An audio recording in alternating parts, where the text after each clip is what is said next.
Sir ಇದು ಹೆಗ್ಗೊಂಡಳ್ಳಿ, ಇದು survey number 77/2, 4 ಎಕರೆ 39 ಗುಂಟೆ.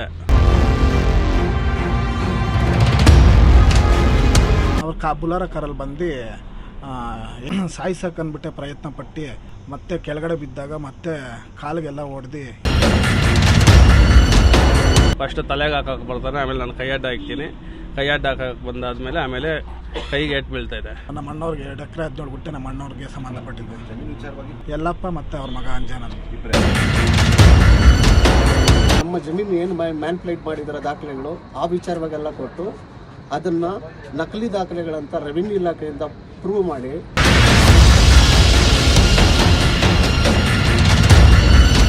ಬೆಂಗಳೂರು ಯಾವಾಗ ITBT ನಗರಿ ಆಯ್ತು, ಜಾಗತಿಕ ಭೂಪಟದಲ್ಲಿ ತನ್ನದೇ ಆದಂತಹ ಗುರುತನ್ನ ಗುರುತಿಸಿಕೊಳ್ತು. ಆ ನಂತರ ಬೆಂಗಳೂರಿನ ಇಂಚಿಂಚು ಭೂಮಿಗೂ ಕೂಡ ಚಿನ್ನದ ಬೆಲೆ ಬಂತು. ಇಲ್ಲಿ ಸಂಬಂಧಗಳಿಗೆ ಬೆಲೆ ಇಲ್ಲ.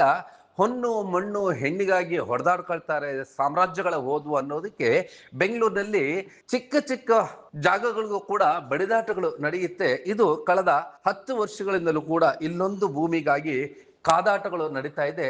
ಸಹೋದರರೇ ಡೆಡ್ಲಿ ಅಟ್ಯಾಕ್ಗಳನ್ನ ಮಾಡುವಂತ ಕೃತ್ಯಗಳನ್ನ ಎಸಗ್ತಾ ಇದ್ದಾರೆ. ಇದು ಒಮ್ಮೆ ರಾಜ್ಯದ ವಿಧಾನಸಭೆಯಲ್ಲಿ ಚರ್ಚೆ ಆಗಿದ್ದಂತ ಭೂ ವಿವಾದ. ಪೊಲೀಸ್ನವರು ಈ ಒಂದು ವಿವಾದದಲ್ಲಿ ಸ್ಪಷ್ಟವಾಗಿ ತಾರತಮ್ಯ ಮಾಡ್ತಾ ಇರೋದ್ರಿಂದ ಆ ಬಡವರಿಗೆ ನ್ಯಾಯ ಸಿಗ್ತಾ ಇಲ್ಲ. ಈಗ ಮತ್ತೊಮ್ಮೆ ಏಪ್ರಿಲ್ 14ರಂದು ಬಾಬಾ ಸಾಹೇಬರು ಸಂವಿಧಾನ ನೀಡಿದಂತಹ ದಿನವೇ ಡೆಡ್ಲಿ ಅಟ್ಯಾಕ್ ಒಂದು ವರ್ತೂರು ಪೊಲೀಸ್ ಠಾಣಾ ವ್ಯಾಪ್ತಿಯ ಹೆಗ್ಗೊಂಡಳ್ಳಿಯಲ್ಲಿ ನಡೆದಿದೆ. ಈ ಒಂದು ಡೆಡ್ಲಿ ಅಟ್ಯಾಕ್ ಅನ್ನ ನೋಡ್ತಾ ಇದ್ರೆ ನೀವೇ ಬೆಚ್ಚ ಬೀಳ್ತೀರಾ. ನಿಂತಲ್ಲೇ ಕೈಕಾಲುಗಳು ನಡುಗುವಂತಹ ಭೀಕರವಾದಂತಹ ಅಟ್ಯಾಕ್ ಇದು. ಹೆಗ್ಗೊಂಡಳ್ಳಿಯ ಸರ್ವೆ ನಂಬರ್ 77/2ರಲ್ಲಿನ 2.13 ಗುಂಟೆಯ ಈ ಒಂದು ಜಮೀನಿಗಾಗಿ ಈ ವ್ಯಾಜ್ಯಗಳು ಯಲ್ಲಪ್ಪ ಮತ್ತು ಮುರಳಿ ಕುಟುಂಬದ ನಡುವೆ ನಡೀತಾ ಇರತಕ್ಕಂಥದ್ದು. ಯಲ್ಲಪ್ಪ ಮತ್ತು ಮುರಳಿ ಸಹೋದರ ಸಂಬಂಧಿಗಳೇ.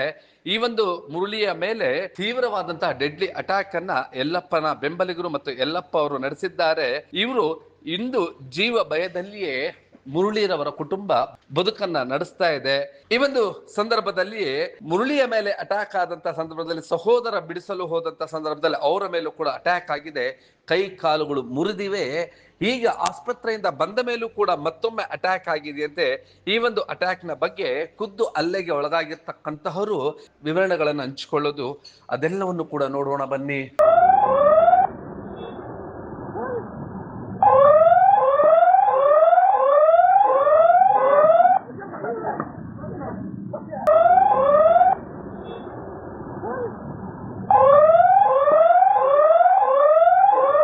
ಯಲ್ಲಪ್ಪನವ್ರು ಬಂದು ಮಚ್ಚಿಟ್ಕೊಂಡ್ಬಂದು 8:30 ಸುಮಾರು ಕಾಯ್ಕೊಂಡಿದ್ದೆ. ಅಣ್ಣ ಮೇಲೆ ಗಲಾಟೆ ಮಾಡ್ತಾಯಿದ್ರು. ಆಗ ನಾನು ಬಿಡ್ಸಕ್ಕಂದು ಹೋದಾಗ ಸಾಯಿಸಕ್ಕಂದ್ಬಿಟ್ಟೆ ಪ್ರಯತ್ನ ಪಟ್ಟು ಸಾಯಿಸೋಕ್ಕೆ ಬಂದು ಕೈ ಅಡ್ಡ ಕೊಟ್ಟು ಮತ್ತೆ ಕೆಳಗಡೆ ಬಿದ್ದಾಗ ಮತ್ತೆ ಕಾಲಿಗೆಲ್ಲ ಹೊಡೆದು ಇದು ಮಾಡಿದ್ದಾರೆ ಸರ್. ಏನು ವಿಚಾರಕ್ಕೆ? ಜಮೀನು ವಿಚಾರ ಸರ್. 2 ಎಕರೆ 17 ಗುಂಟೆ ಇಲ್ಲಿ ಇದೆ ಸರ್. ಹೆಗ್ಗೊಂಡಳ್ಳಿ 77/2. ನಿಮ್ಮ ರಿಲೇಷನ್ ಅಥವಾ ಏನು ಊರಿನವರ? ಏನವರು? ಅವರು ನಮ್ಮ ರಿಲೇಷನ್ ಚಿಕ್ಕಪ್ಪನವರು, ಯಲ್ಲಪ್ಪನವರು. ನಲ್ಲಿ ಇದು ಲಕ್ಷ್ಮೀನಾರಾಯಣ, ಗೋವಿಂದರಾಜು, ಅಶ್ವಥ್ ರೆಡ್ಡಿ, ಭಾರತೇಶು, ಜಗದೀಶ್ ಅವರು ಎತ್ತು ಕಟ್ಟಿ ಯಲ್ಲಪ್ಪನವ್ರಿಗೆ ನಮ್ಮ ಮೇಲೆ ಎಷ್ಟು ವರ್ಷಗಳಿಂದ ಜಮೀನು ವ್ಯಾಜ್ಯ ನಡೀತಿದೆ ನಿಮಗೂ? 12 ವರ್ಷದಿಂದ ನಡೀತಾ ಇದೆ ಸರ್. ಕೋರ್ಟಲ್ಲಿ ಇದೆಯಾ ಕೇಸ್? ಅದು ಹೈಕೋರ್ಟಲ್ಲಿ ಇದೆ ಸರ್.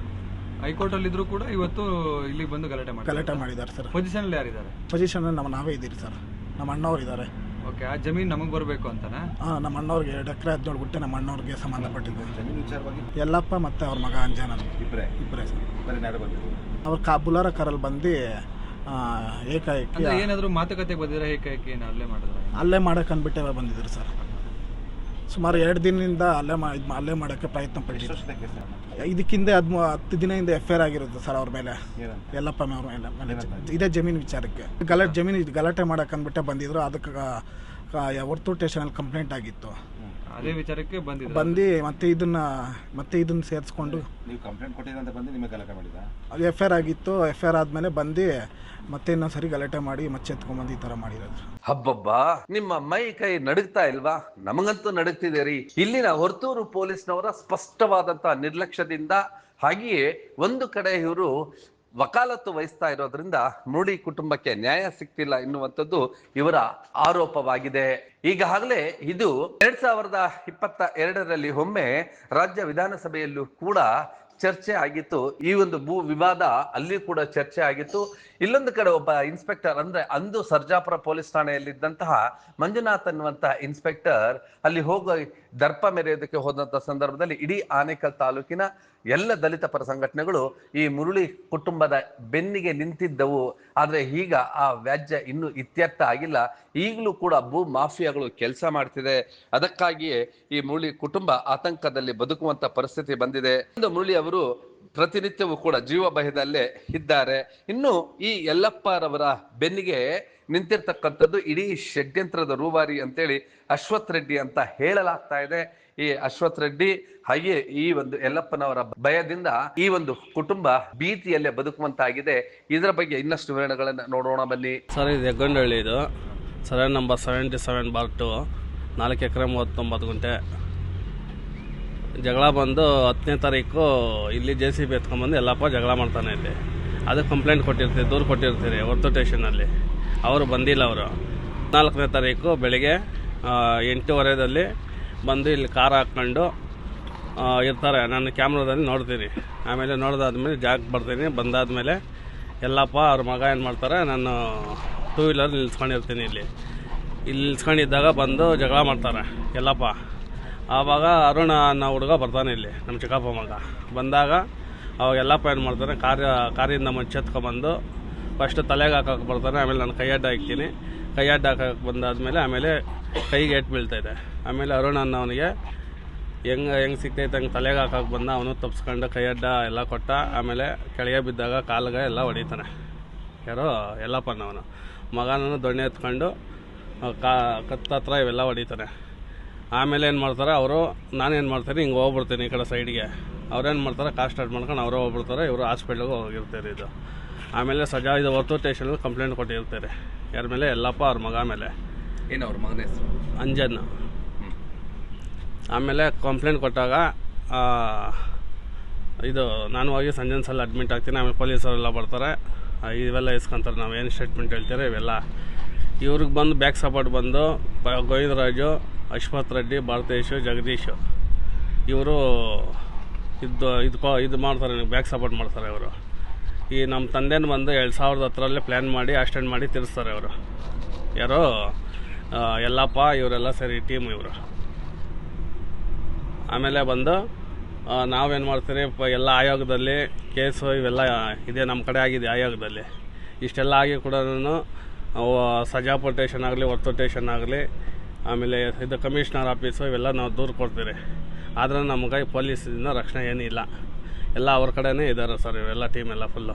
ವಿಚಾರವಾಗಿ ನಮ್ಮ ಮಾವಯಿಂದ ಹಿಡಿದು, ನಮ್ಮ ಅಕ್ಕಯಿಂದ ಹಿಡಿದು, ನಮ್ಮ ಅಕ್ಕನ ಮಕ್ಕಳಿಂದ ಹಿಡಿದು, ನನ್ನಿಂದ ಹಿಡಿದು ಪೊಲೀಸ್ ಅಧಿಕಾರಿಗಳಿಗೆ, ರೆವಿನ್ಯೂ ಅಧಿಕಾರಿಗಳಿಗೆ ದೂರಿನ ಮುಖಾಂತರ ಕೊಟ್ಟು, ಮತ್ತು ನಮ್ಮ ಜಮೀನು ಏನು ಮ್ಯಾನ್ಪ್ಲೇಟ್ ಮಾಡಿದರ ದಾಖಲೆಗಳು ಆ ವಿಚಾರವಾಗೆಲ್ಲ ಕೊಟ್ಟು ಅದನ್ನು ನಕಲಿ ದಾಖಲೆಗಳಂತ ರೆವಿನ್ಯೂ ಇಲಾಖೆಯಿಂದ ಪ್ರೂವ್ ಮಾಡಿ ಇವರು ಫೋರ್ಜರಿ ಮಾಡಿರ್ತಕ್ಕಂಥ ಗೋವಿಂದರಾಜ್ HR ಮತ್ತು ಭಾರತೇಶ, ಜಗದೀಶ ಈ ಕುಟುಂಬದವ್ರನ್ನ ವಜಾ ಮಾಡಿ ಇವ್ರ ಖಾತೆ ಕೊಡಿ ಅಂತೇಳಿ ಕೊಟ್ಟಾದಮೇಲೆ 2022ರಲ್ಲಿ ಇದೇ ಅಶ್ವಥ್ ರೆಡ್ಡಿ, ಗೋವಿಂದರಾಜ್ ಅವರು ಸರ್ಜಾಪುರ ಸ್ಟೇಷನ್ನಲ್ಲಿ SS ಮಂಜುನಾಥ್ ಸಾಹೇಬ್ರ ಕಡೆ ವಿರುದ್ಧ ಅವರುಗಳಿಗೆ ಸುಳ್ಳು ಮಾಹಿತಿ ಕೊಟ್ಟು ಈ ಜಮೀನಿನ ಪೊಸಿಷನ್ಗೆ ಬಂದಾಗಿಂದ ಇದ್ರ ವಿಚಾರವಾಗಿ ಸದನದಲ್ಲಿ ಮಾನ್ಯ ಶಾಸಕರು ಎಲ್ಲ ಕೂಡ ಚರ್ಚೆ ಮಾಡಿ ಏನು ಇಲ್ಲಿ ಅನ್ಯಾಯ ಆಗಿದೆಯೋ ಅದನ್ನು ಸರಿಪಡಿಸ್ಕೊಡ್ಬೇಕು, ಏನು ಬಡವರಿಗೆ ಅನ್ಯಾಯ ಆಗಿದೆಯೋ ಕಾನೂನು ರೀತಿಯಲ್ಲಿ ಕ್ರಮ ವಹಿಸಬೇಕಂತ ಹೇಳ್ಬಿಟ್ಟು ಆಗಿನ ವಿರೋಧ ಪಕ್ಷದಲ್ಲಿರ್ತಕ್ಕಂಥ ಈಗಿನ ಮುಖ್ಯಮಂತ್ರಿಗಳು ಕೊಟ್ಟಿದ್ರು. ಆದರೆ ಆಗಿಂದ ಇದುವರೆಗೂ ನಮಗೆ ಈ ಕುಟುಂಬಕ್ಕೆ ಪೊಲೀಸ್ ರಕ್ಷಣೆ ಸಿಗ್ತಾ ಇಲ್ಲ.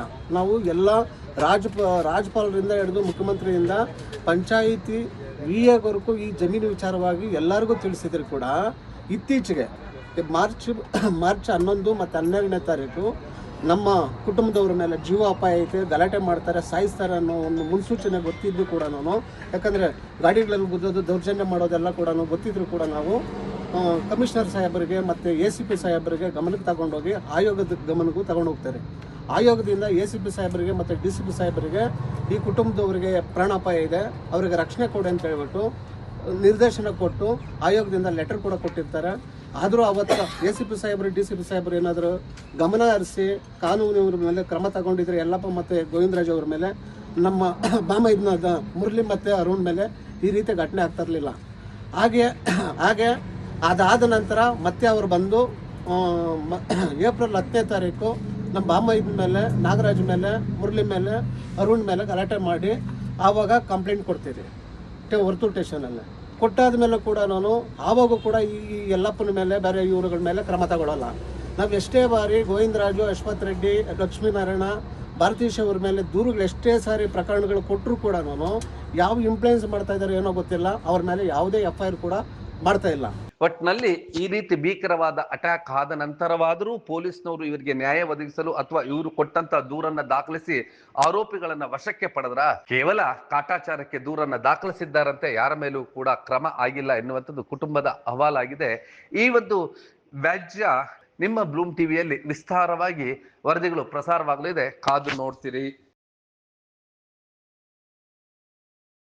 ನೀವು ಈ ಕೂಡ ಎಲ್ಲ ನಮ್ಮ ಚಾನಲ್ಗೆ ಸಬ್ಸ್ಕ್ರೈಬ್ ಆಗಿಲ್ಲ ಅಂದರೆ ಸಬ್ಸ್ಕ್ರೈಬ್ ಬಟನನ್ನು ಕ್ಲಿಕ್ ಮಾಡಿ, ಪಕ್ಕದಲ್ಲಿರೋ ಬೆಲ್ ಐಕನನ್ನು ಕ್ಲಿಕ್ ಮಾಡಿ. ನಾವು ಅಪ್ಲೋಡ್ ಮಾಡುವಂತಹ ವೀಡಿಯೋಸ್ ನಿಮಗೆ ನೋಟಿಫಿಕೇಶನ್ ಬರುತ್ತೆ.